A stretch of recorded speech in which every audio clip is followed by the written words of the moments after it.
tugas negara itu melindungi warga negaranya dan bangsanya. Itu pertama, yang esensial.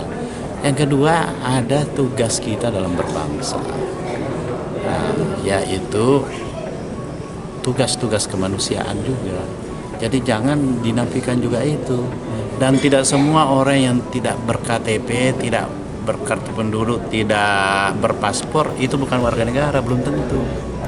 Dan ada yang ikut ke sana itu ikut dalam kondisi bagaimana? Bukan sebagai inisiator.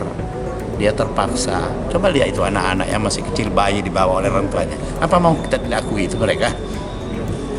Jadi negara harus hadir, memberi pembelaan, memberi perlindungan kepada mereka. Itu konkret apa yang saya sampaikan. Negara harus hadir.